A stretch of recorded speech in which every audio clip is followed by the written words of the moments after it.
Devastated from this fire tonight. You know, I just think of the hills that you see right there that are so beautiful for us all to enjoy. Yep. We have a piece filed by reporter Susan Hirasuna. We're going to take a look at that. She's been on the ground for us all day. So you see there, this is evidence of how the embers can fly and catch anything that is flammable on fire. This house right here, we've already been told it's about to go up. We were warned to get out of here. But more importantly, firefighters took a look at it, said it was pretty much going to go up, and they didn't even stop to try to put some water on it. At this point, we're really just trying to find areas where we're able to insert individual fire engines that have kind of come in off duty and backfilled. So we're working this general area, just trying to identify which areas are going to be most immediately impacted, and we're trying to get to work where we can. So there's a lot of individual fire engines up and down Avocado that are being put to work, all for the same mission, but we're just trying to find areas with which we can work in. This seems like evidence of flying embers that wound up somewhere where it could catch fire. I mean, the reality is with winds like this, we're really just we're just trying to chase this thing and get ahead of it as best we can. But there's no way to predict exactly where the embers are going to land or take off. So we're just trying to insert ourselves wherever we do see immediate structured threats and try to help with that. That's Susan Hirasuna reporting there. We are setting up right now for a press conference, which is supposed to get started around 4 o'clock from fire officials. When that happens, we will bring it to you live. Some news from Governor Newsom. The governor's office just announcing that the governor has already secured a fire management assistant grant from the Federal Emergency Management Agency, FEMA, to help give more resources available and get the federal government to basically pay for some of this. So that is something that they've already granted, even though the fire only started a few hours ago. I'm thinking, right, that was fast action, given that this fire has just, you know, developed throughout the afternoon. We were on a Malibu fire earlier this morning here on Fox 11, and now this fire has just grown to 10,000 acres. Our Stu Mandel earlier had been showing us from the air a true map of this area where he was able to pan from Skyfox and really show the vast area that's been covered here. You see the fires there to your right, but obviously there are fires there to the left as well. And he said once it jumped that 118 freeway to the south, that's when they knew they were in real trouble, because that's where the homes were. Before that, they weren't as worried because there were no homes in the area.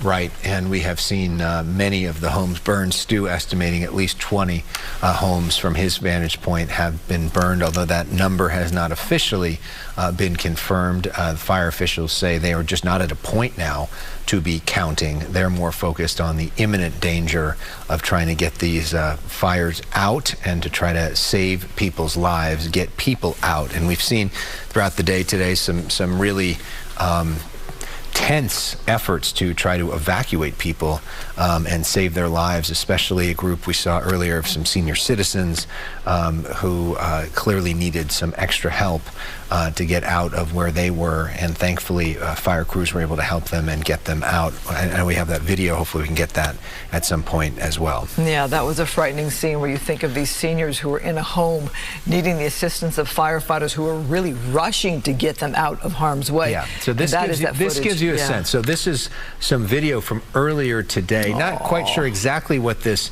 center is, not sure if it's a senior home or a rehab facility, but it's clear from just the crisis situation here that many folks come out of there in a wheelchair. You can see this gentleman here, you know, not able to operate entirely on his own, not able to get out of this wheelchair on his own. So you see here the rescue crews doing the tough and important work of lifting this man out of the chair and literally saving his life, bringing him to safety. And when, Christine, we think about this idea of mandatory evacuations, get out or you're going to be on your own, you know, you don't necessarily think about folks that look like this, who can't just leave their property on their own, who need help, and it's not easy for them to move quickly anywhere.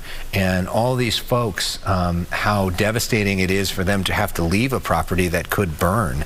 But seeing that gives you a sense that we're not just looking at smoke and addresses. We're talking about a situation here that affects real people's lives in a real dramatic way. And we've seen probably 24 homes already burn, and you think about all the people's memories and everything that somebody has in their home. And we also know that there have been injuries. Fire crews saying that they believe that it's civilians so far that have been injured, not fire personnel. We just know that there have been injuries. We don't have an extent of the injuries, don't know how serious those potential injuries are. We hope they're relatively minor. But given the intensity of those flames, you know, it is not impossible to imagine somebody getting seriously hurt while trying to flee those flames, especially if they stayed too late and were not able to get out in time. Well, we've seen some really intense scenarios with the reporters there on the ground, and just outrageous flames there as it engulfed these homes. We are standing by for a news conference scheduled now for 4:02 p.m. for an update here on the mountain fire. We're looking at a map, too, of where this fire is burning. You can see how widespread it is here in the Camarillo Heights area. Now, look there to the top. The fire was in an area that was not of the greatest concern because there were no homes or lives there threatened at the time. When it jumped the freeway, that's when the real concern happened there. And you have those homes that are destroyed, homes that are threatened, lives at stake there. And it's just an area that is to the west of Los Angeles, to the north, to the west of Los Angeles. And it is part of our farmland, as Alex was talking about, that area where, you know, you get those delicious strawberries and other vegetables. Just a really beautiful hilly area, too, as you drop down into that area of Camarillo in Ventura County. Alex, when we hear about there being a wind condition, Santa Ana winds, we never know where there's going to be a problem. We've covered fires all over our region, and the fire hit today in Camarillo. And we've seen over the years that the tradition on the Santa Ana winds is that they often blow the hardest in late October, early November. That is when we have seen the biggest fires in Southern California because those Santa Ana winds are relentless. And we have seen that year after year. We have not seen that much in the last few years, though, because we've had these huge rain years. You know, after all these years of drought, we've had all these rain years, and we thought, okay, there'd be a huge fire, there'd be all this growth, and it just really didn't happen in the last few years. And we also didn't have the drought that we were experiencing for several years as well. We've been really lucky for years in a row, but this, I think, is probably the most destructive fire that we've had since 2018 in the Woolsey fire. We'll see if I'm correct on that, but pretty sure of that. And the scary part with all this, Christine, like the Woolsey fire, which also happened a couple days after an election, you know, the fire weather is such that there could be more tonight, tomorrow. You know, these conditions persist. Yeah, I want to let people know that as we await this news conference at 4:02 p.m., any minute now, if you go to foxla.com, we've got a full list of information you might need if you are in this area, or if you have a loved one or a friend or need information. It breaks down a lot of things for you. There's a fire information hotline. Talks about school closures. I can tell you about that right now. For Thursday and Friday already, the Mesa Union School District and the Santa Paula Unified School District, they have canceled classes. They will be closed both tomorrow and Friday, probably giving them some time to get through the weekend and assess what's happening to their students and their families and their homes in that neighborhood. And this video on the right is some video from earlier, watching some of these homes burn right in front of our eyes, and what a sad, sad sight for especially the people that live in that particular home.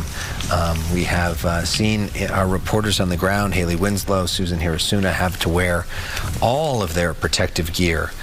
Both of them describing that of the many years that they have been reporting in Southern California, that this was some of the most intense weather conditions that they'd ever experienced, which is part of the reason why this fire did so much damage so quickly.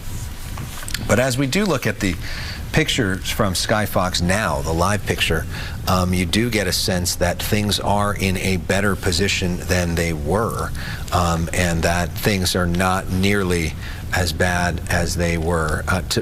More on that, let's go to Susan Hirasuna as we approach the top of this 4 o'clock hour, and we are about to preempt TMZ Live.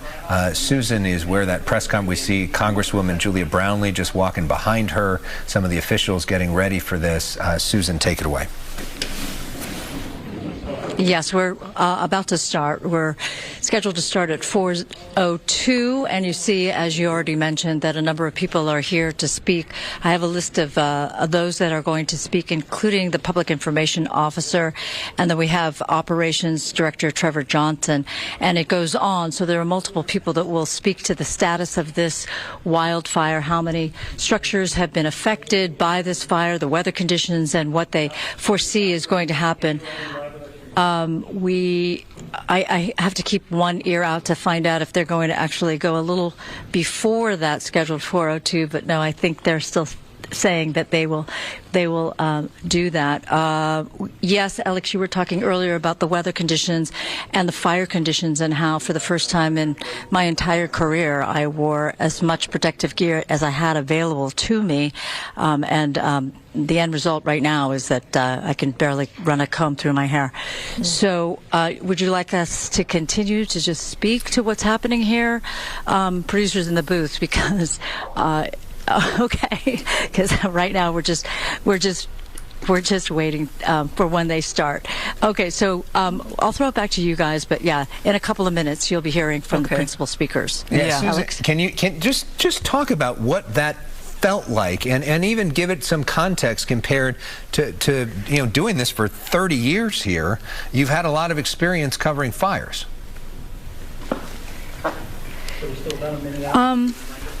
I have, I would say, perhaps not even as many fires as other people have, because of my, okay, it looks as if they're moving on now, so we'll get to this news conference as they get ready to bring up the first speaker. Right now it's just a little logistical.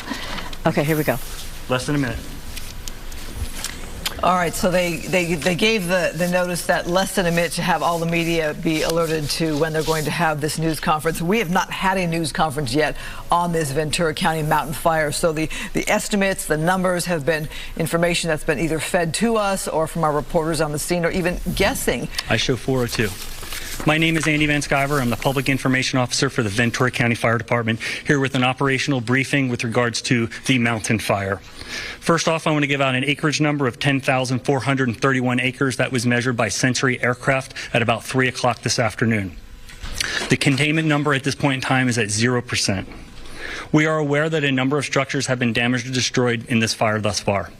At this point, we do not have that accurate number, and we have not put our damage inspection teams into the field due to the unsafe conditions. We expect to have an accurate count, or a beginning of a count, tomorrow for the number of damaged and destroyed structures. We're going to go through an operational briefing from our ops chief. We'll then talk about weather and fire behavior. We're going to you'll get a chance to listen to our leadership, and then we'll open up from questions and answers. With that, let's hear from operations. Good afternoon, everybody. My name is Trevor Johnson, captain with the Ventura County Fire Department, current operations section chief here on the mountain fire.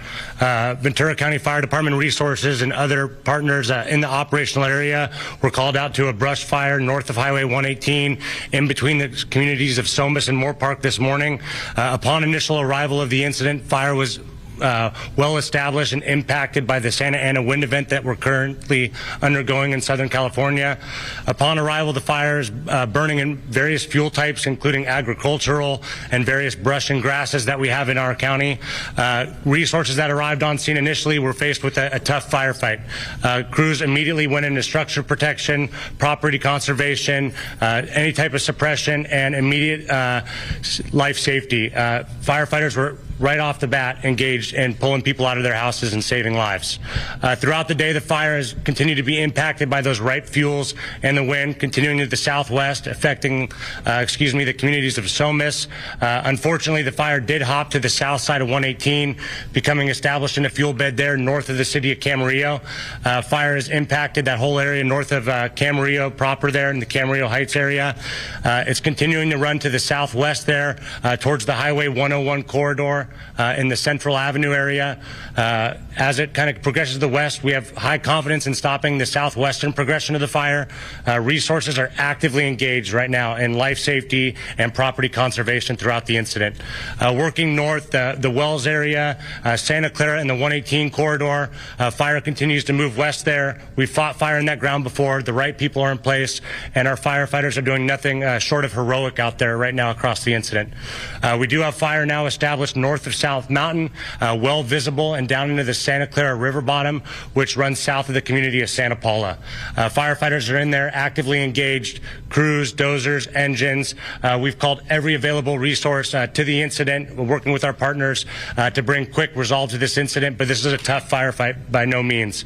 We have the best people out there doing a great job right now, utilizing all the technology and stuff we have at our fingertips, but that's your current operational update for the Mountain incident. Thank you.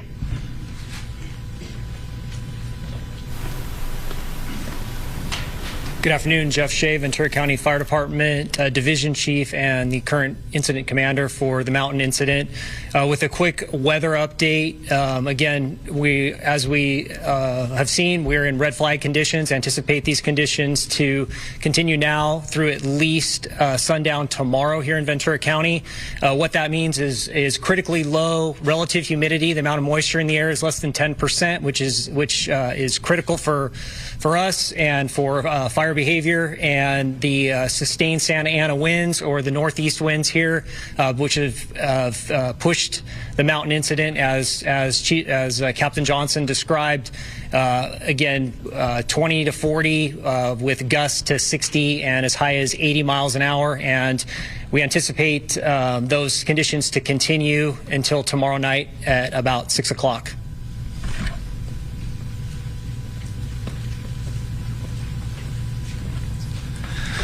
Good afternoon, Sheriff Jim Freihoff. We are in unified command with our Ventura County Fire partners. I'm very fortunate to have such a positive relationship with our fire department here in Ventura County. My thoughts and prayers are with the families that are affected by this fire. I'm thankful to be supported by our elected officials here today as well. If you are wondering what our evacuations are, road closures, please visit vcemergency.com. And if you're wanting to get updates sent to you, please sign up on VC Alert. If you have any animals that need shelter, large animals will go to the Ventura County Fairgrounds. Small animals will be at the Camarillo Pet Shelter near the Camarillo Airport. We're providing information to the public as soon as we receive it on our social media platforms. You can follow it at #MountainFire. Our goal as law enforcement, much like fire, is preserving life and preserving structures. We have made over 14,000 contacts to evacuate people within the community. Please continue to stay out of the area unless you absolutely need to be here. Please stay away. Again, if you've missed anything that I've just said, please refer to vcemergency.com.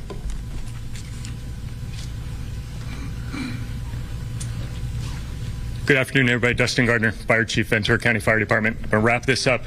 Keep it simple. This is a classic Santa Ana wind event. We've got sustained winds more than 50 miles an hour with gusts over 80.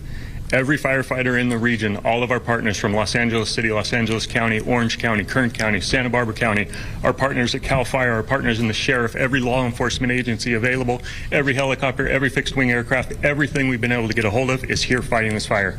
And it is moving at a dangerous rate of spread. This fire has spotted more than 2.5 miles out in front of itself.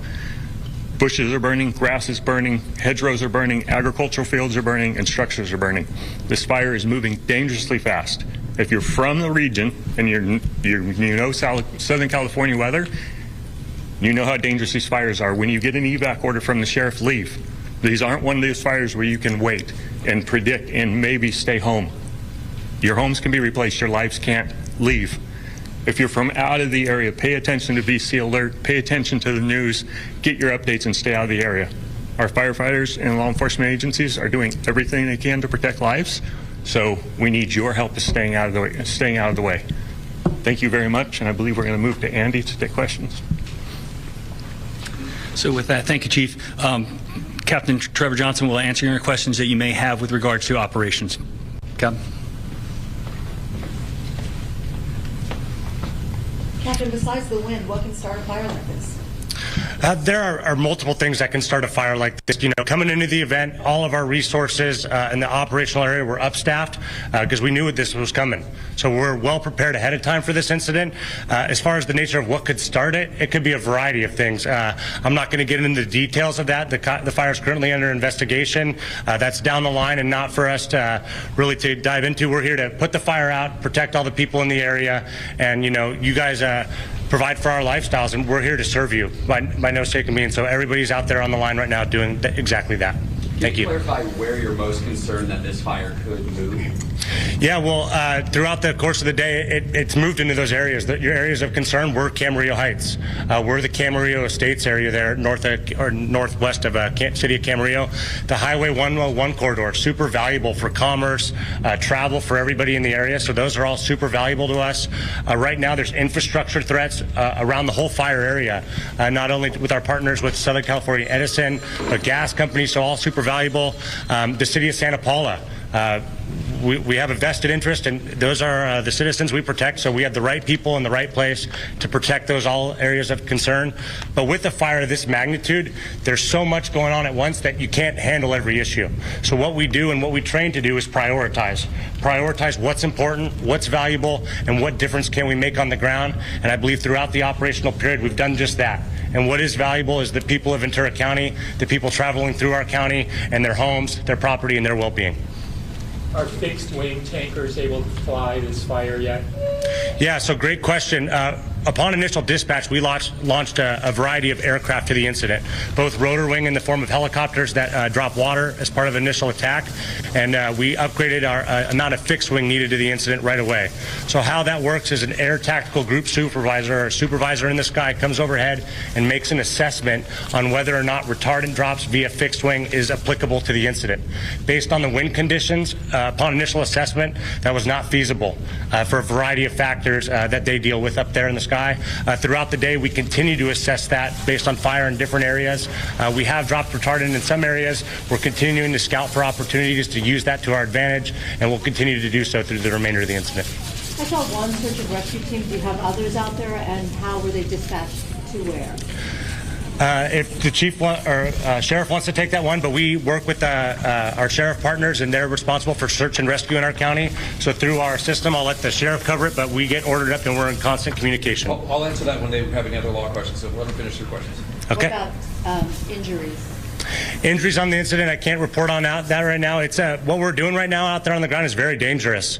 The firefighters out there, they open a door and the door can crease and bend and go out of service on them just to locate fire hydrants when the water system is failing. Everything is dangerous out there. Driving, they can't see 5 feet in front of their engine. Operating in and around power lines, gas lines that are on fire. So there's a variety of dangers out there. None injuries that we're going to report on right now. Everybody is doing good. No significant injuries that I've been told throughout the incident, but we've also established multiple ambulances, not only for public safety, but for firefighter safety on the incident. Can you also speak to water pressure? I understand at one point the pressure was too low. Yeah, so water pressure, and without getting into the nuts and bolts of all that, the Camarillo Heights area isn't up at elevation compared to the valley floor. So up at that, there's certain systems in place, but we're in constant coordination with all the water companies that serve the fire hydrants up here. Our partners did a great job of quickly establishing maximum pressure and volume to give our firefighters. We combine that with water tenders that we'll utilize to fill our fire engines, and so we're working in great coordination to keep our fire engines topped off and keep staying in the fight with all of our engine resources on the incident. So you say there's a lot going on, you have to prioritize. How does that prioritization system work? How are you ranking what to address first? Yeah, great question. So prioritization, it comes from, we all have a great deal of training. My mentors are here and in the room, and when we prioritize, number one is life. So right off the bat, our department stands for that, our cooperators stand for that, so life is our paramount concern. So with the fire of this magnitude and moving that fast, getting people out of the way is paramount. And due to the rapid nature of this fire, it was moving so fast where our evacuations, it takes a long time to work in those areas. So we work in a combination with our sheriff's partners, our OES department to give out public messaging for evacuations, and then our fire engines, I directed them this afternoon to go directly into saving lives. And they were doing just that, pulling people out of houses, driving them off their street in their own fire engine to get them to safety, and taking any means necessary. After the life safety portion, we know that these are people's homes, they're their livelihoods, so those are valuable too. So priority one is life safety, followed by property conservation in a nutshell. Captain, in all your years, how do these winds rate with you, the magnitude of these winds? Yeah, our county is notoriously windy. The way the Santa Ana winds work with that high pressure over the Great Basin coming out to the Pacific Ocean, we study the weather. And throughout my training and career, I've been given many lessons and been on many Santa Ana wind fires. These rate is up there as high as they get. We're looking at the pressure gradient as it's measured by the National Weather Service as part of our calculations and our forecasting and our fire behavior assessment. But these are up there, and we're aware, and it changes our tactics a little bit, but we're well aware of it and prepared to do our jobs.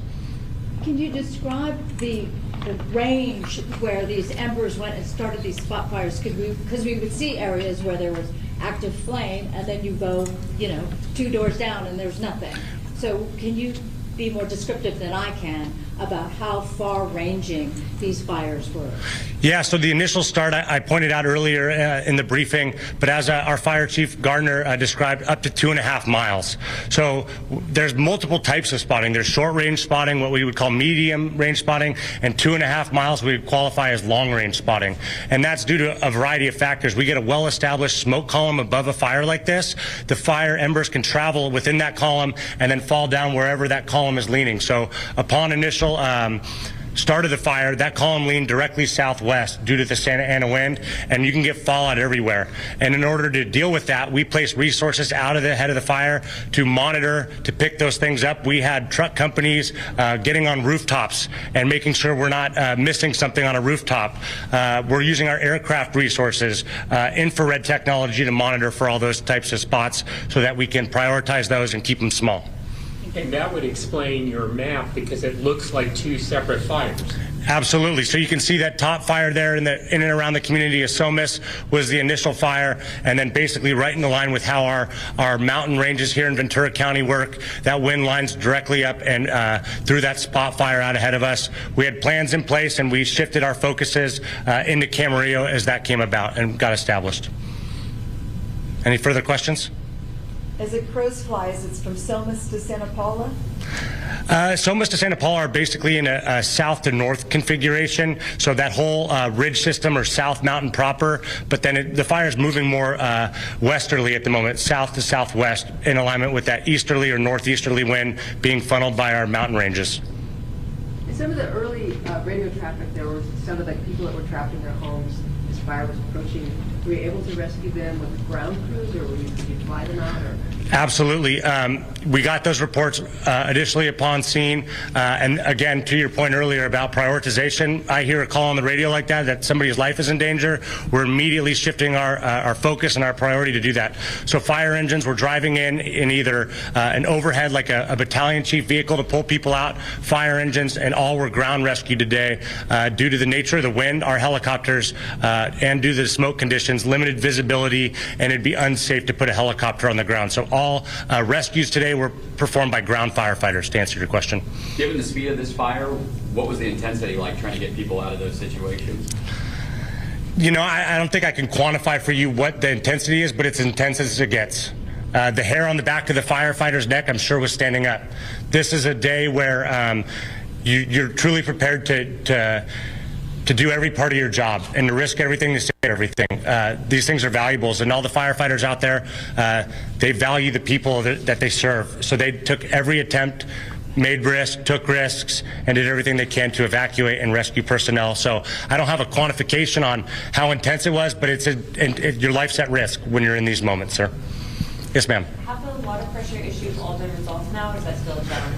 It's still a challenge always for the duration of the incident, but we're in constant coordination through our IC, Jeff Shea. He's working with a variety of our other partners, being in unified command, to make sure that all those notifications, cooperative agreements are all engaged so that we can have that worked out for the firefighters on the ground. Thank you. Thank you very much. Answer a little bit of the question on the injuries. We did report that 2 civilians had possible smoke inhalation issues and were transported to the hospital. We don't have any other additional information if they were treated and released or kept. We do not know where they were transported to. With that, I would like to bring up Chief Shea to answer questions about fire and weather conditions, fire operations, and also answer questions from IC. Good afternoon again. Jeff Shea, Division Chief, Ventura County Fire Department, and current incident commander of the Mountain incident. What kind of animals are you seeing being evacuated? Because it is horse country back in the Camden area. Correct, and like has been alluded to by Captain Johnson, we've worked closely with Ventura County Animal Services to work with landowners, property owners to again get any animals or livestock to safety. Some were sheltered in place, basically. Stage where they works, that was the most safe area to do that, and some have been relocated to the Ventura County Fairgrounds. Is there an active power safety shutoff from Edison at the moment now for the area? There currently is, yeah, and that's Southern California Edison. They're managing that, but I can't speak to the specifics of what areas of the fire perimeter are impacted by that. But there have been notices sent out that Southern California Edison was utilizing their public safety power shutdown program. Can you speak to evacuation warnings and orders? Yeah, so currently we're working with law enforcement, specifically the Ventura County Sheriff's Department, Sheriff Freihoff and his staff, and the Ventura County Office of Emergency Services. But we have implemented, I'll call it layers of evacuation. So we have evacuation orders that stretch the entire fire perimeter, and then evacuation warnings that are some of the areas that we anticipate could be impacted. And as this incident progressed, we implemented both. We had evacuation orders, and then as the fire continued to progress, those warnings became orders, and we're continuing to move that specifically into the community of Santa Paula and into Satacoy, specifically the Satacoy Country Club adjacent to Highway 118 and Wells Road are going to be the areas that we anticipate the next area of impact. And are you able to give us a sense for how many homes we're talking about? As far as total evacuees, yeah. At this point I would defer that to law enforcement for a specific number, but I would guess in the thousands. Okay, thank you. In terms of the scope of this incident, how many years or months has it been since we've had a fire this big? Well, obviously, as has been alluded to before, every fire is unique. The impacts are real. Again, the Ventura County Fire Department and all of our cooperating agencies and every responder to this incident, law enforcement, fire, we trained for this. We were able to implement all of the tactics and strategy that we do for a wind-driven fire. As far as one that relates to this in terms of community impact, it'd be along the lines of the Thomas fire or the Woolsey fire, but every fire is impactful to the community that we serve. Is some of this fire in the burn scar where the Thomas fire burned in 2017? Not necessarily the Thomas fire. It's more of the South fire. It's kind of has bumped into that. But as we all know, we've been fortunate in that we've had significant precipitation over the last few years, which has led to grass crop, which again is just the natural evolution of the topography. So again, it's as we've seen, we're definitely susceptible to significant wind-driven fire in Ventura County. Sir, from being an incident commander, dealing with the resources you have for structure protection, how does the speed of this forward progress of this fire, how challenging is it for you to be able to get enough units to go out and protect all the homes? Great question. So it's extremely challenging, and obviously we have a finite number of resources. We have a very robust incident or ability to order additional mutual aid resources, which we did, but there's what we call reflex time, the time to order it, the time for it to get on the road, and the time for it to get here. Now, we deployed every asset possible. As was mentioned before, we were in our highest level of augmented staffing for fire resources going into this event. We knew it, we trained for it, but again, we continue to shift our priorities throughout as this incident moved and as communities were impacted. But our priorities remain the same. First is life safety. So we want to, if we can evacuate people, get them out of the way, that's number one. Two is structure and infrastructure defense, which has been spoken about already, that people's property is our priority as well. And then ultimately, the final variable is perimeter control, where we actually go direct to and put the fire out. But at this point, early on and continuing now, our priority is life safety, evacuations, getting people out of the way, and protecting property. Thank you.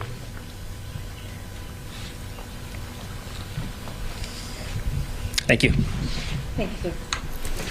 Thank you, Chief. Just did want to comment a little bit on the question you asked. I know our Chief will probably also talk a little bit about the importance of mutual aid. Though it may have been some time since we've seen a fire like this in Ventura County, it's probably only weeks that many of the leadership here has been out of county assisting other agencies in suppressing wind-driven fire. So I want to make that point.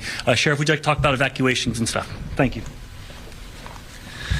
Thank you. We'll start with, yes, evacuations. As soon as this call went out and we saw how large the fire was and the information we were receiving from our fire partners, we dispatched all available units in the area to help with evacuations. We also called out all of our detectives, our special enforcement detail, our tactical response teams to do evacuations, which is not only through door-to-door knocking, but driving down the street with lights and siren on, hidden with the bullhorn, letting people know to evacuate, depending on the proximity of the fire.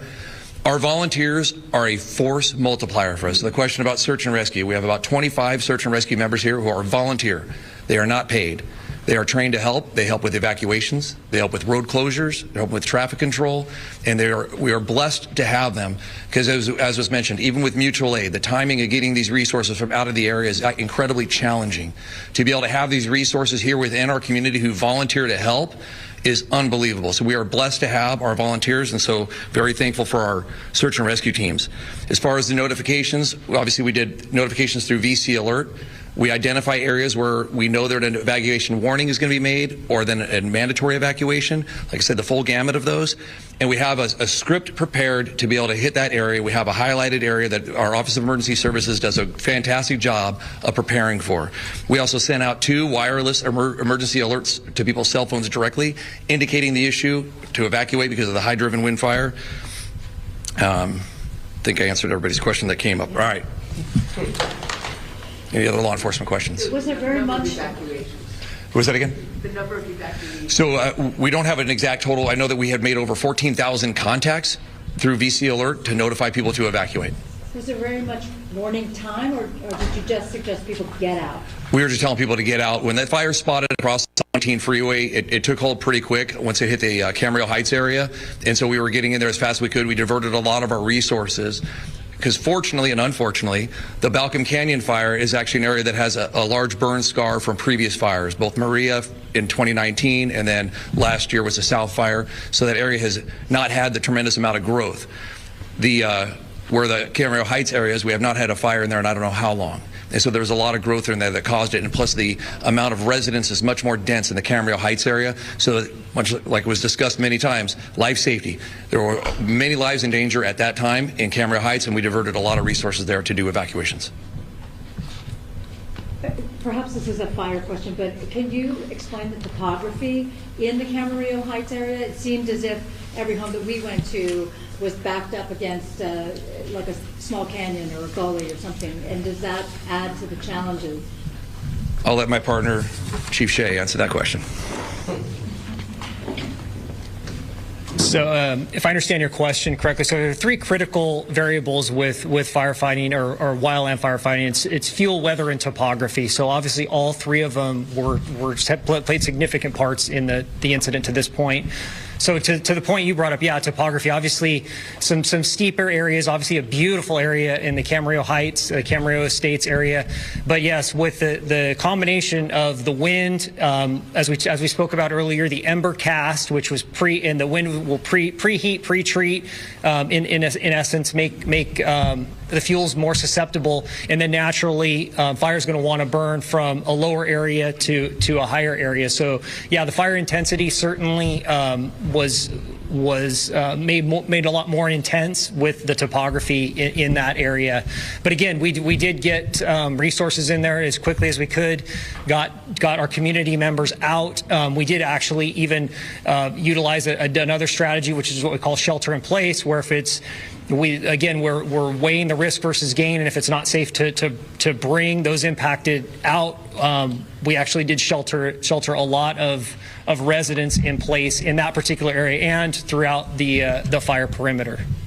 It might be too soon for this kind of diagnosis. We were on Avocado, so we saw a lot of these homes saved by firefighters, I believe. We had to leave the area, but there's another area where homes burnt to the ground. Do you know what the difference would be in, say, the topography or weather conditions that called for that kind of situation where you lost a house? It's hard to be specific about that, but in general, with the fire moving at that speed and pushed by the winds that we had, I mean, it's very difficult to give a specific answer to that. It's really that combination again of fuel, weather, and topography that magnifies the intensity of a wildland fire. Do you know how many agencies you're working with? I saw Redondo, Santa Barbara County. Yeah, so a good point. So again, the mutual aid system is in my opinion extremely robust here in Southern California. So we put the order out for resources. Those agencies volunteer to come in and assist us as we do with them. It obviously it's a reciprocal system, but yeah, to say the number, I don't know, and I would love to recognize each one of them individually, and we certainly, on behalf of the Ventura County Fire Department and our Fire Chief Dustin Gardner, express our gratitude for their assistance in our time of need. So you mentioned that you haven't been, or there hasn't been fire here in the county recently until now. So where else have your teams been? What other fires? So for the Ventura County Fire Department, we've been all up and down the state, into Northern California, down in Southern California, again, as part of the mutual aid program. So it's known, it's understood, and we participate robustly, as do these other agencies who now, in our time of need, have reciprocated and have come to help us. Thank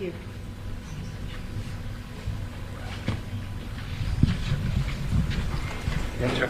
We're going to bring Sheriff back up for any additional question for him. Were there any people reluctant to evacuate, and then? So anytime we have evacuations, we do have people who are reluctant to leave. I don't know of any specific incidents, but in my 34 years in law enforcement, that's very common for us to go to a person's house and tell them they're under mandatory evacuation, and they choose to stay and either try and fight the fire on their own or stay to protect their property. We will not force them to leave. We simply just get their name, if we can get it, the number of people that are in the home, and then we quickly move to the next house to make as many notifications as we can. People have the right, although I don't encourage it, to stay. When these fires, they're very unpredictable. They're very fast moving. As mentioned, this fire can spot up to 2.5 miles away. Any dry brush around somebody's home can cause it to catch hold. And by the time the fire is taken hold, you oftentimes don't have time to get out. And with the amount of traffic that we see with people that are evacuating, you can find yourself quickly trapped. So we encourage you, when you get the notification, please leave. And do you give them any kind of chilling advice to make sure that if they stay and they need to be identified? We have said that before, that yes, we want to know how many people are there, because in the event you don't make it out, we didn't know how many people we're looking for. Thank you. Do we know if there was a public safety power shutoff in place at the time at the start? I know that Edison had sent out numerous notices that there was going to be a PSPS event, and that there were several different of their circuits that were notified they were going to be shut off. I don't know at what time and how many have been shut off, but I certainly received numerous notifications indicating that. Do you know if any of the circuits were in the start area of the fire? I don't know that. Where can people go once they're evacuated? Is there a place where they can... So that'll be also on our vcemergency.com. We'll show where the evacuation centers are. There's an immediate collection area right now at Padre Cerro Church on the corner of Las Posas and Earl Joseph. Would you like to introduce the elected officials? Later.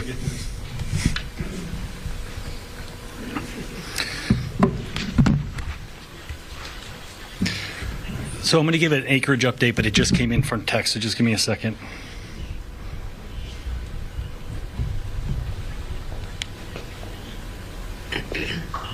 The acreage has been updated by a Century aircraft. It is 10,457.7 acres.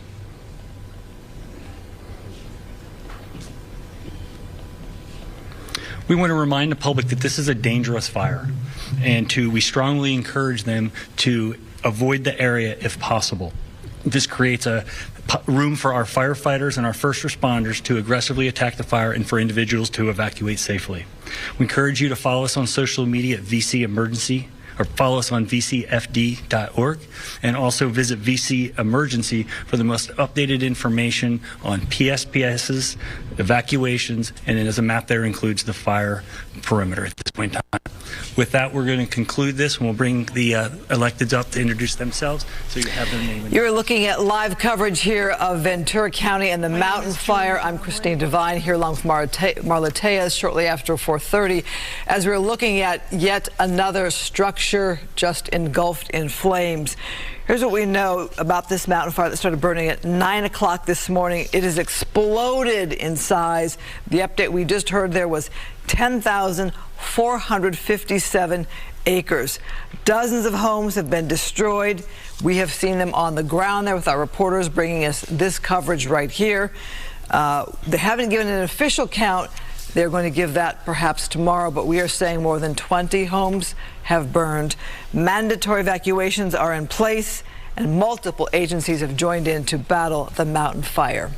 Chilling to hear from the Ventura County official, Trevor Johnson. He was asked how intense is this fire, and he says this is as intense as it gets because they're dealing with sustained winds of 50 miles per hour, wind gusts they've seen up to 80 miles per hour. Here is a list of all of the zones of the evacuation orders as of this afternoon, zones 1 through 7. It's a lot of information to take in. The best way to get this, if you have access to the online world, they've been promoting this specific website, VC, for Ventura County, vcemergency.com. You will find all of the evacuation orders right there. There is also evacuation warning zones. Those are important to note as well. Right now, this is burning from Somas to near Santa Paula. That's north to south. They're most concerned about the Camarillo Heights area in particular. We do have more images to show you. I mean, these are beautiful, beautiful homes. And this is a live picture from one of our photographers on the ground right now. And Christine, obviously a 2-story home with what an entrance this is. And just to see this on this Wednesday afternoon go up in flames. We've seen this time and time again. And our reporters on the ground, they've shown up to a street and they've said, I've just seen at least 20 homes that have been engulfed in flames. You saw firefighters there on the scene of this latest home that we're bringing you this picture with reporter Haley Winslow there on the scene as well. The firefighters saying they can't handle every issue. It's just too overwhelming. This fire took off when it jumped the 118 freeway. The areas of concern, they said the next area of impact, Santa Paula and Satacoy. Those are the areas they're watching right now at this hour. Again, they talked about those evacuation orders and telling you they can't force you to leave your home, but they can't save you also, perhaps, if it's too late. And so we have our reporter Haley Winslow dialing in there probably to hear us here at the Fox 11 studio to try to do an update for us. But right there you can see a beautiful home, somebody's livelihood right there up in flames. We've been watching this fire since 9 a.m. this morning, Marla, and the numbers just continue to grow with no end in sight for the winds until tomorrow, 6 p.m. You make a great point, because I got the alert. Many of our viewers did too, I'm sure, that it started off as just a 250-acre brush fire, but this is an area that's under the high wind warning. We've been hearing all about that, and the warning from our chief meteorologist, Adam Kruger, up until today. You see Haley Winslow jumping in front of the camera there. Haley, I hope you can hear me. What is sight behind you? Hey, Marla. Yeah, we have two houses right across the street from each other that are completely engulfed. And every about 10 seconds, you hear a loud boom. This is a beautiful mansion here on Marine View Drive, just off of Vista Del Mar Avenue, where we were a couple hours ago, right before that press conference, where there was about 4 houses that have burnt down or are burning. Avocado, a couple miles away from here, where Susan was earlier, about 4 houses there, and about 4 on Garrido. So look at this, the roof just literally came off. Smoke's billowing up. It is just, it's so sad to see. You can see the left side of the house tumbling to the ground right now. Haley, and then if you go to the other side of the street, literally across the completely engulfed. Haley, you've been out there all afternoon. How many different streets have you been on bringing us reports? Say that one more time, Christine. How many different streets have you been on to bring us these scenes of fires burning? We've been on about 6 streets. We've reported on about 3 or 4 streets, but then we drove around a little bit, and I would say we saw about 3 or 4, burning as we were passing them. We saw a couple telephone poles on fire. But yeah, this is probably our 4th street. Susan was on Avocado. We started out on Garrido, and then we were on Vista Del Mar Avenue. Now we're on Marine View. Look at this. I mean, this brick home here on Marine View. Oh, gosh. A total loss. Is that a car in the garage? I can't imagine how many memories are. Yeah, what's left of it. Yeah. A 3-car garage. Well, at the news conference, we heard them call this a classic Santa Ana wind event. Haley, you've covered more than one fire here in Southern California as a reporter. What's your take as you look at all this? I was to say, I came back into the news business right at Woolsey. Actually, that was what made me want to get back in after taking a little bit of a break. So I didn't experience Woolsey firsthand, but this is, in 20 years reporting, I would say this is the worst wildfire involving homes that I've ever covered. But I wasn't part of the Woolsey, but it's just awful. I mean, these are really, really nice homes. And as we were reporting on earlier, a lot of people didn't get the chance, because this happened about 9 o'clock in the morning, Christine. A lot of people didn't get the chance to come home and grab anything. And so, they've lost everything. So emotional, so devastating. You compared it to the Woolsey fire. You're not alone. We heard from Ventura County fire officials. They also compared it to the Woolsey fire. And it should be noted that the Woolsey fire ignited on November 8th of 2018. Today is November 6th, so that was almost exactly, 6 years ago. Yeah, eerily similar, with the election too. And the same conditions, really. Obviously, the classic Santa Ana wind event for Woolsey. Wow, turn around, Sam. But it's the same thing, I guess. Just, everywhere we turn, it's the same thing. Smoke billowing up on either side of Marine View. But yeah, these were the same conditions too, is what I was going to say, as Woolsey. 50 to 60 mile per hour gusts, which is what we are seeing today, 60 to even 80 mile per hour gusts. And these winds are going to be an issue for the rest of the day today. So we have firefighters right back here on 68 blowing out, Sam, you want to come across the street again right here? If you do it 180. I don't know what they can really save. Just complete devastation. It's really, really awful to see. And I'm so sorry if you're watching this and you live in this neighborhood or are seeing your house up in flames. But yeah, you think about people who were at work and had their pets at home, or their elderly parents. That's what we keep hearing about every minute or so now, is that big popping noise. We're seeing you, and if you need a break, please, by all means, just let us know. Your safety is priority. we're seeing you front and center, and I know your shot comes in and out, and we can understand that. And it looks like, okay, so you're back. My question to you is, if you know, I'm a viewer just like everyone else right now, what does it look like behind you? Are there a lot of fire crews in this particular area, or is this an area that they just haven't been able to get to at this point?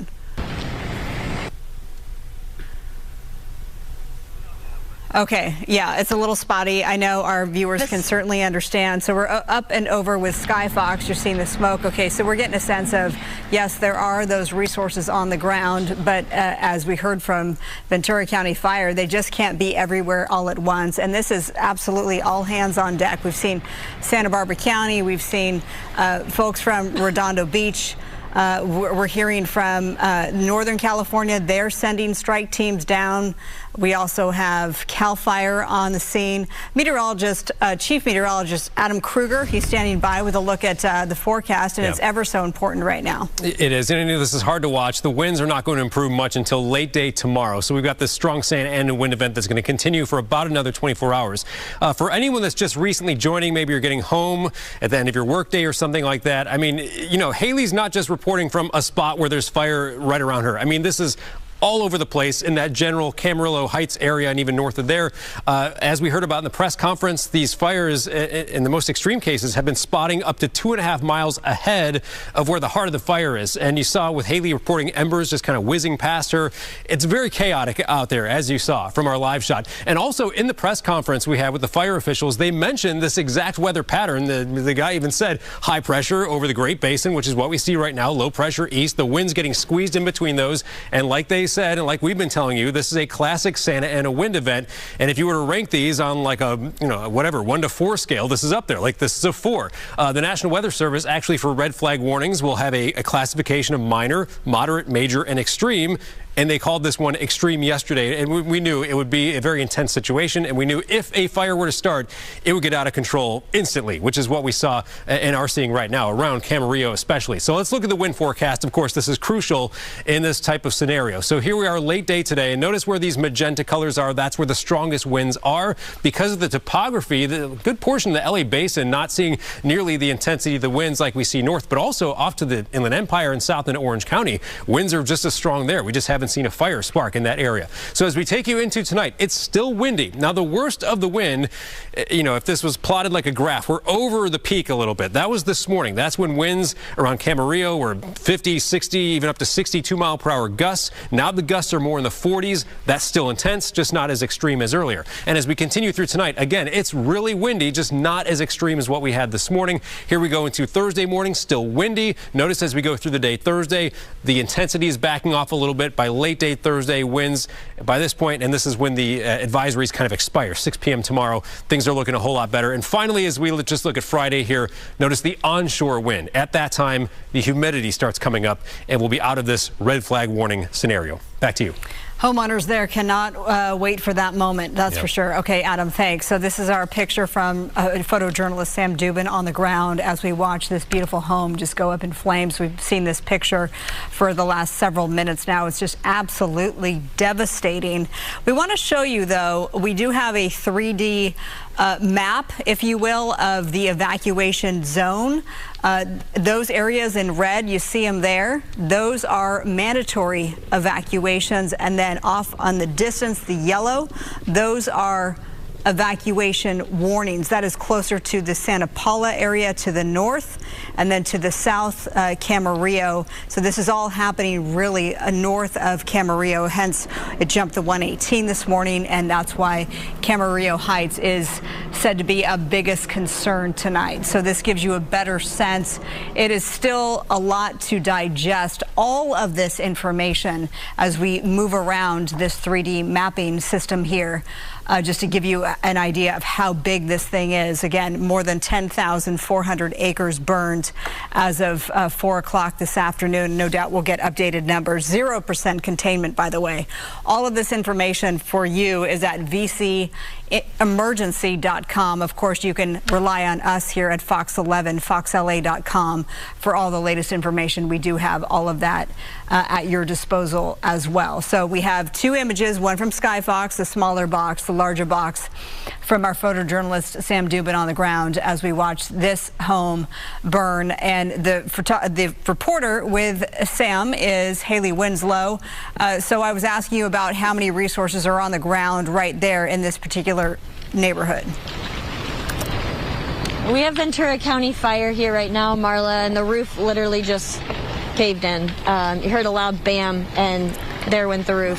So we have two mansions right across the street from each other on Marine View Drive, and there are two engines here with about 10 firefighters spraying water right now on the house across the street. We're trying not to move too much because the signal is so spotty here.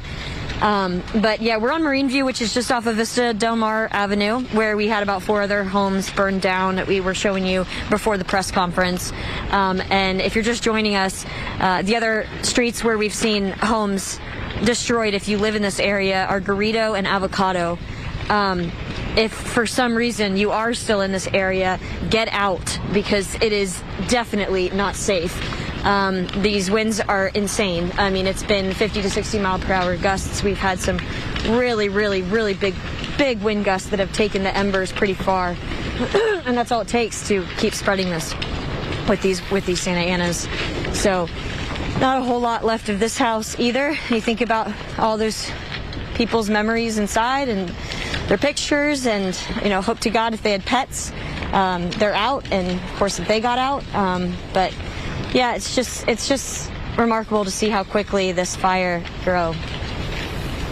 Haley, we haven't seen any people or any animals at all yet, but we saved a bird earlier, but other than that, we haven't seen any animals. But firefighters we spoke to earlier did say that they did rescue people on Vista Del Mar. Yeah, and Susan's live shot, she had 2 homeowners who were there still on their property. We had that news conference just a few minutes ago where they talked about residents being asked to evacuate, saying they couldn't force people to evacuate. And if you said, no, I'm not going to leave, I'm staying, they would take your name and number and get the amount of people that are in the home in case you didn't make it. We know that the fire can move so quickly, so rapidly, that if you don't evacuate, you can be on your own there. And we look at this home go up in flames here. And Haley, let's go back to you there on the ground as you are watching this house burn completely. Well, Christine, as firefighters were saying during this press conference, this is not the kind of fire where you can just wait and just see, well, maybe I'll leave when it gets really bad. There's no time. Like, this is the kind of fire where you need to leave now. So yeah, that's definitely hard to hear, asking how many people are in your home in case they need to do a head count if you don't leave. So yeah, I mean, there's not a whole lot left. The roof is completely gone, Christine. You can see straight through from the flames. And there's even little embers right here. This is kind of how it all starts. This is how it spreads. You can see how much this is whipping, just this little ember right here. Last I checked, Adam would have the exact numbers right now, but 30 to 40 mile per hour sustained winds here. We're near Camarillo Heights. And yeah, the winds aren't going to die down anytime soon. This is going to be red flag warning conditions for the next couple of days. We talked about this at the news conference being the classic Santa Ana wind event, the kind we see in October and November. You don't know where it's going to strike. We've been talking about the Woolsey fire from the past in 2018 and reminded at the news conference they said 0% containment on this fire.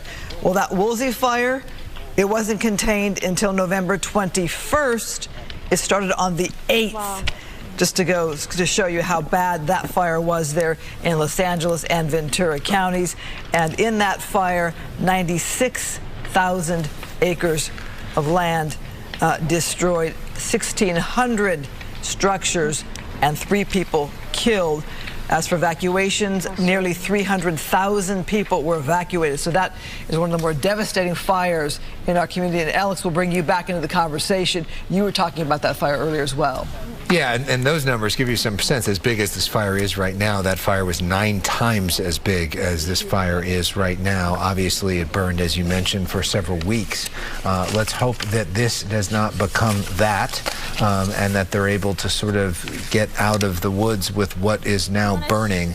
That you end up in a situation, which Haley's seeing right there, where basically on some of these, you know, they are burning, and the fire department has basically made the decision there's no saving them, and the best strategy is to let them burn and save our resources for other areas, and that's what you're seeing. But you see that fire truck right there in the middle of a street, and on one side of the street a house is burning, and on the other side of the street a house is burning too.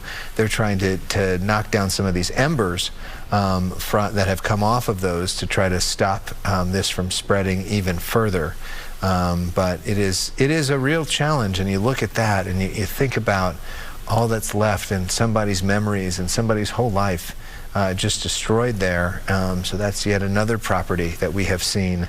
And then across the street, as we move over here, you can see even more active flames. And it's something, Christine, for people that see this and see the firefighters right there and say, why aren't you putting any water on this when you're right there? But there's no stopping this thing. Well, they talked about the water in that situation as well. They're in an area that might have water issues in that they have to use their water tenders, their trucks, their fire trucks that carry water to bring in extra water. They've had to check the pressure in that area. They've been in touch with water companies. This is called Camarillo Heights. Not just Camarillo, but the Heights, and that could be perhaps in a hillier area that has some water issues. Let's go back to Haley Winslow there on the ground. Haley. Oh, Christine, this is so sad. Look at this. So there's 4 homes here in between these 2 currently on fire that there's nothing left. So this is 20 Marine View. This ragged American flag, that's so sad to see. And behind it, there's nothing left. This property next door, rusted cars, and that's, wow, that's literally it. There's a van, a car, and then a gutted truck, and the house is completely gone here. Across the street, oh my gosh. Sam, come down here if you can. I know the signal's spotty, so we're trying to walk slowly. Look at this. Oh, this is so upsetting. Oh.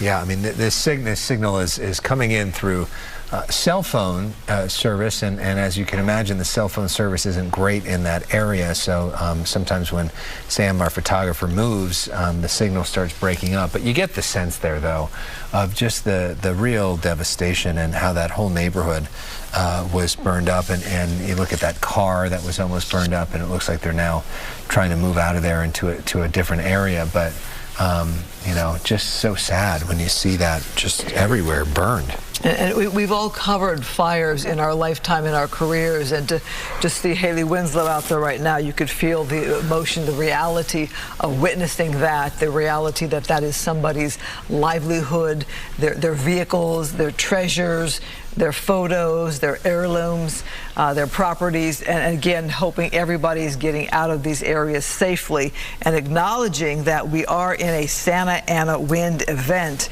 where they're calling this a fire that's moving dangerously fast.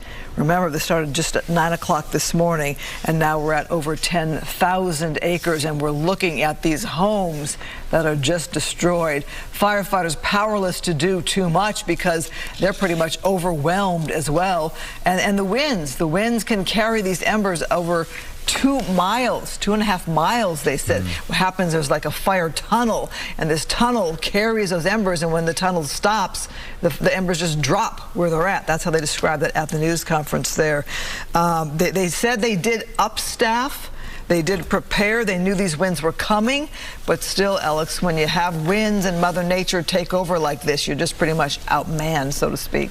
There's only so much you can do, and in some cases, you just have to try to triage and limit the damage, which is what they're doing here by essentially letting these fires burn, but also trying to stop any potential other fires and stop embers from moving. And you see in there, it looks like a garage that's on fire, and then you see those cars going up in flames as well. You know, it looks like a movie scene. It looks like Backdraft. Remember that old movie? And to see all of this happening, it looked like there may have just been a water drop there. It's just so haunting. Devastating. It really is. It is haunting and very depressing. To see it and to think about, you know, all the memories and somebody's whole life being inside there. You know, as we look at this, and Alex, as a reporter, you've covered many a fire. I've personally known people who've lost their homes in a fire, and it's one of those situations where it's so unexpected. You may remember a fire in Malibu. There was it was called the Malibu Castle, and it was owned by a friend of mine named Lily. And firefighters were able to pull a few things out. She had a painting of Elvis, or a jacket of Elvis, that they were able to bring out and save. But really, they were able to save so few things. And you think of people having to rebuild their lives with their memories and their loved ones around them, as they have lost so much of the physical things that we're so attached to and have built throughout a lifetime.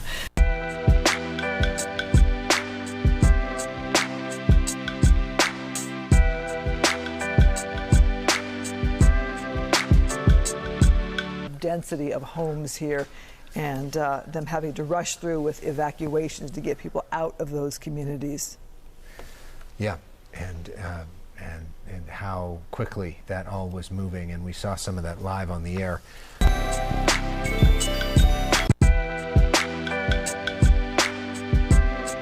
Coverage of this all started 9:30, 10 o'clock in the morning, and it is still continuing now. We've been in special coverage all day long, and as we approach the top of the hour, we are going to join you for our live special breaking news coverage, not only on Fox 11, but also on Fox 11 Plus, Channel 13. So we're going to pause for a moment as our simulcast begins on both of our networks.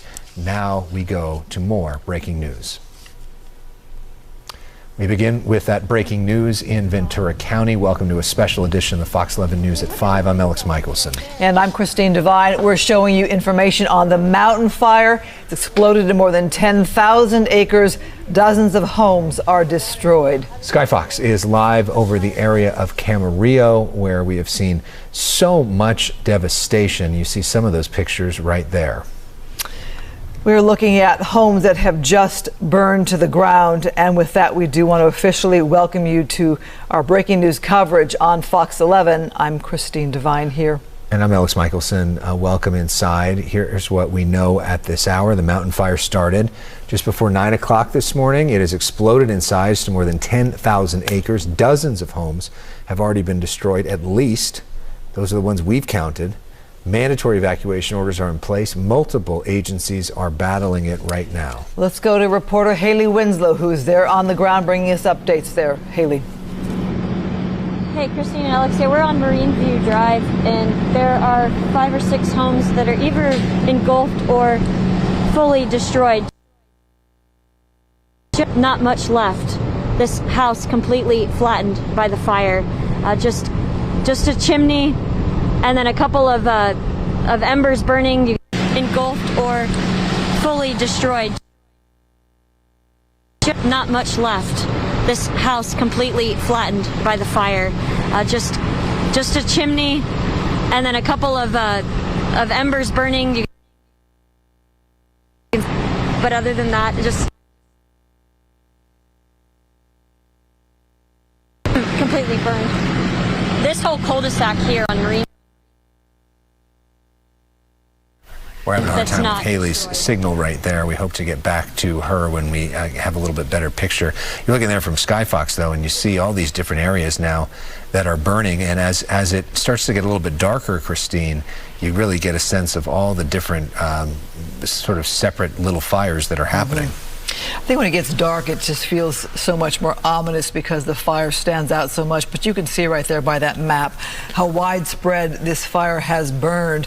And keeping in mind with those fire tunnels, they say, that can carry the embers more than 2.5 miles, you think every home is at risk. Now, the 118 freeway is an area of concern. They want to keep the fire out of the route there, that the major transportation route there. That's the 118 there. The 101 was below it there. You know, you think of all the trucks that are going through there. That is a big agriculture area there. That's the 126 you're looking at. The communities of concern also all over, different regions coming in to help battle this fire. And again, they use the word upstaffed. They use the word prepared. We knew from our own weather team here that the winds were going to happen on Wednesday and carry through to Thursday. So it's not a surprise. Just Mother Nature has you overwhelmed. And you certainly see that from pictures like this. Look at this live picture of this home going up in flames piece by piece. We do see them putting some water on it to try to limit the damage, try to potentially stop some of the embers, but it's going to be hard to fully protect that home, which looks like it's been seriously structurally damaged.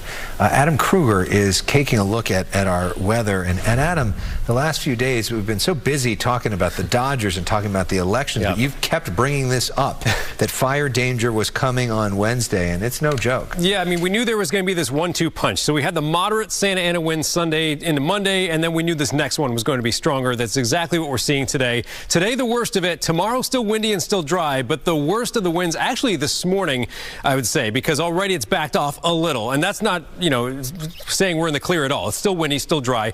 Here's a look at forecast wind gusts in the next hour, which gives you a good idea that still we're going to see gusts over 35, 40, 45 for a lot of these areas in magenta. I've been focused on that Camarillo area a lot during our coverage here this afternoon, obviously because that's where the big fire is. But I also want to point out, as we look farther east into the Inland Empire and Orange County, still these areas are seeing weather conditions just like what obviously because that's where the big fire is. But I also want to point out, as we look farther east into the Inland Empire and Orange County, still these areas are seeing weather conditions just like what they have over towards Camarillo. It's just that there hasn't been a fire out here. We hope that continues to be the case. But still, if something were to spark somewhere else, it could spread very rapidly like what we're seeing around Camarillo right now. I'll mention, I was looking at every 5 minutes, there's a weather station at the Camarillo airport, puts out reliable weather data. So I was looking back at that today, and this morning wind gusts were consistently over 45, peaking as high as 62. Since 2:30 this afternoon, wind gusts have been 45 or less during that entire stretch. So that's telling us that the winds are already past their peak. But again, it's still dangerously windy and the air is still very dry. So Santa Ana winds that blow towards the ocean, when they come over the mountains, they go downhill. Not only is it windy, but the air, when it goes downhill or descends, it gets even drier. So we have that very low humidity as well. It's 21% humidity out towards Camarillo right now. Here's a look at 10 o'clock tonight. Again, the same pretty much scenario is playing out. Even through the night, it's going to be windy. Notice as we go through the day, Thursday now, we do expect some improvement, but still the red flag warning, the wind alerts all continue through the day on Thursday. We expect by Thursday evening dramatic improvement in terms of the wind speeds. And then another thing we're going to see help out by Friday is the winds change direction back to an onshore wind, which means the humidity will go up. But again, it's the fire weather warning that continues until 6 p.m. Thursday. The worst of it, though, the National Weather Service highlighting that from now to 9 a.m. tomorrow, we're in the particularly dangerous situation portion of this red flag warning. So that's the worst of it, but still the threat is with us through the end of the day on Thursday. And we pointed this out earlier. I'll just bring it up once again. We have these widespread wind alerts. Wind advisory is like a category here, and then high wind warning is up another notch. That's where the most extreme winds are. And like we're seeing in Camarillo right now, it's the same type of winds and weather conditions playing out in some other parts of Southern California. So we need to remain vigilant and be very cautious because, again, if something were to spark really anywhere else in Southern California, we could see something like this playing out. So again, winds gusts 60 plus still possible in these yellow areas, and more so up to 45 in the tan areas. We'll get a little more into our forecast in the 7-day a bit later in this broadcast. All right, we will be on alert through tomorrow. Yep. All right, Adam, thank you so much. We want to show you some scenes from our reporter Haley Winslow, who was on 4 different locations here in the Camarillo Heights area. Among the streets that she was on, Marine View Drive, Vista Del Mar, where she saw homes just destroyed. The top of your screen is a live shot that you're looking at, as well as we look at Camarillo Heights, which is south of the 118 freeway in the Camarillo area. And just some devastating scenes to witness, although, Alex, you see something like that, and it looks like there are firefighters there on the scene. Yeah, you can see them putting on water, but they were not able to save that particular home. As far as we can tell, they were not able to save about dozens of homes. Here's a look at another one of them. You can see here, shot by our photographer Sam Dubin, of just the fire weather and the extent of those winds. And as we look at another picture here, you see right in the middle of that neighborhood, so many flames and just the whole